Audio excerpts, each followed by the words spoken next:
তাদের অধিকারের বিষয়ে আমরা কিন্তু কোনো সুস্পষ্ট কোনো কার্যক্রম দেখি না। সেই কার্যক্রমটা কি?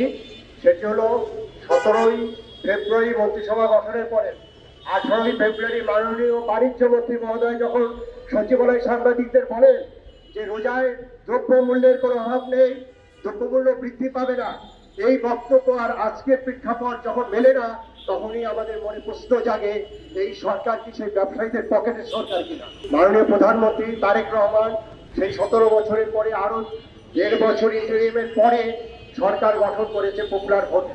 তিনি কাজ করে যাচ্ছেন, কিন্তু তার মন্ত্রিসভায় এই মন্ত্রীরা যারা এই সিন্ডিকেটের পক্ষে কথা বলে, যখন মৌলভীবাজারে ভোক্তার অফিসার নিগৃহীত হয়, কোনো বক্তব্য তাদের কাছ থেকে পাওয়া যায় না। আমরা ক্যাবের পক্ষ থেকে সারা বাংলাদেশে প্রতিবাদ করেছি, সেই ভুট্টো নামে সেই ব্যবসায়ীকে আইনের আওতায় নিতে বলেছি, কিন্তু আমাদের কথা কর্ণপাত করেন।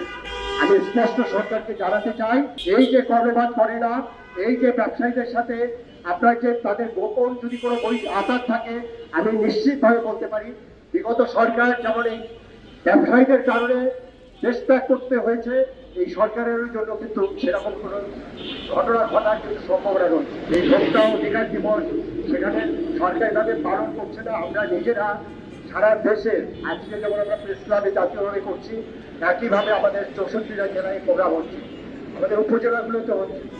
সরকার যদি এই কাজটা করতো তাহলে ব্যবসায়ীদের কাছে একটা মেসেজ যেত, কিন্তু আমাদের এই প্রোগ্রাম যখন ব্যবসায়ীরা দেখবে তাদের কাছে আমরা হাসির পাত্র হয়ে যাই। ইরানের যুদ্ধ, সেই যুদ্ধের কারণে এখানে তেলের ভোজ্য তেলের দাম বাড়ার কোনো কারণ নেই, এবং আমাদের জ্বালানি তেলের কথা যেটা বলা হচ্ছে, সরকার বলেছে জ্বালানি তেলের মূল্য বৃদ্ধি হবে না, কিন্তু প্রতিটা জায়গায় কিন্তু এটা প্রভাব পড়েছে।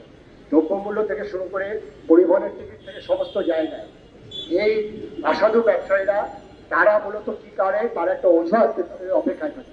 রমজানের দ্রব্যমূল্য বাড়ে না, রমজানে যেমন দ্রব্যমূল্য একটা ধাপে বেড়েছিল, আর আজকে ইরান যুদ্ধের কারণে আবার বাড়িয়ে দিয়েছে। বিষয়ে সরকারের কোনো পদক্ষেপ আমরা দিচ্ছি না।